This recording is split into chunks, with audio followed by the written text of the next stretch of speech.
পেহেলগাঁওয়ে বেছে বেছে হিন্দু হত্যালীলায় পাকযোগের অভিযোগে যখন দেশ জুড়ে উঠছে বদলার দাবি, আমাদের আপনার সূক্ষ্ম কারিগরি দিয়ে সাজানোর জন্য ধন্যবাদ। সূক্ষ্ম কারিগরির ধারা যা সোনাকে বানায় সেনকো। সেনকো আনন্দের ধারা। তখন আরেক পড়শি বাংলাদেশে জেলবন্দি কৃষক চন্দ্রকান্ত বর্মন ওরফে উকিল বর্মনের মুক্তির দাবিও জোরালো হচ্ছে। এই নিয়ে এবার রাজ্যের বিরোধী দলনেতাকে নিশানা করলেন উত্তরবঙ্গ উন্নয়ন মন্ত্রী ও দিনহাটা তৃণমূল বিধায়ক উদয়ন গুহ। কোথায় কোথায় বলা হচ্ছে হিন্দু ধর্ম নাকি বিপদে আছে। সেই হিন্দু ধর্মের একজন মানুষ উকিল বর্মনকে যখন বাংলাদেশিরা ধরে নিয়ে যায়, তখন কোথায় শুভেন্দু অধিকারী? অভিযোগ 16ই এপ্রিল ভারত বাংলাদেশ সীমান্ত এলাকায় শীতলকুচিতে নিজের জমিতে চাষ করার সময় স্থানীয় কৃষক চন্দ্রকান্ত বর্মন ওরফে উকিল বর্মনকে অপহরণ করে বাংলাদেশে নিয়ে যাওয়া হয়। সেখানে বর্ডার গার্ড বাংলাদেশের হাতে তুলে দেওয়া হয় তাঁকে। নাম চন্দ্রকান্ত বর্মন। বাসা কোথায়? বাসা ভারতে। বর্তমানে বাংলাদেশে জেলবন্দি রয়েছেন শীতলকুচির ওই বাসিন্দা। সূত্রের দাবি, উকিল বর্মনের মুক্তির দাবিতে বিজেপির সঙ্গে জোড়া বৈঠক করে বিএসএফ, কিন্তু প্রায় 2 সপ্তাহ হতে চললেও কোচবিহারের কৃষকের ফেরার বিষয়ে কোনো আশার আলো দেখা যায়নি।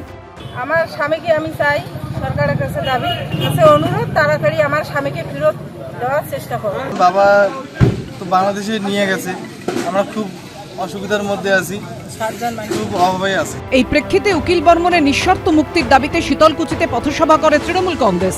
সেই সভা থেকেই বিজেপি সহ শুভেন্দু অধিকারীকে নিশানা করেন উদয়ন গুহ। এসেছে পাল্টা জবাবও। তখন কোথায় শুভেন্দু অধিকারী?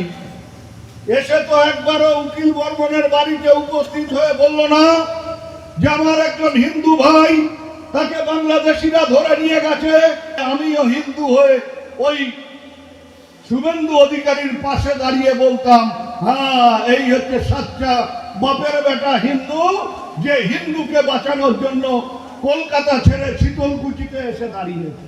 সবটাই নাটক, সবটাই ভাওতা। উনি নিজে মন্ত্রী একজন, উনি কি উদ্যোগ গ্রহণ করেছে? শুধু সভা সমিতি করে বিজেপিকে গালাগালি করে, বিএসএফকে গালাগালি করে, দেশের সুরক্ষা ব্যবস্থাকে গালাগালি করে নিজে হিরো হওয়ার চেষ্টা করছে। আসলে দেশের বড় শত্রু হলো উনি। উকিল বর্মন যাতে দ্রুত ফিরে আসে তার জন্য স্বরাষ্ট্র দপ্তর চেষ্টা চালাচ্ছে এবং কাজ করছে। বিজেপির আক্রমণের পাল্টা জবাবও এসেছে তৃণমূল শিবির থেকে। আমরা আমাদের সাধ্যমতো চেষ্টা করব। আমাদের এমপি আছে, এমপিকেও বলবো যে দিল্লিতে গিয়ে কথা বলবার জন্য। রাজনীতির আকচাকচি নয়, বাংলাদেশের কবল থেকে দ্রুত ঘরে ফিরে আসুক গৃহকর্তা। ফেরার পথ চেয়ে দিন গুনছে উকিল বর্মনের পরিবার। দীপক ঘোষ ও শুভেন্দু ভট্টাচার্য রিপোর্ট, এবিপি আনন্দ।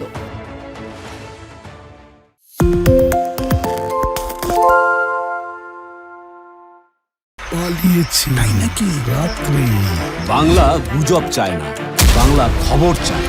বাংলা খবর, বাংলার খবর।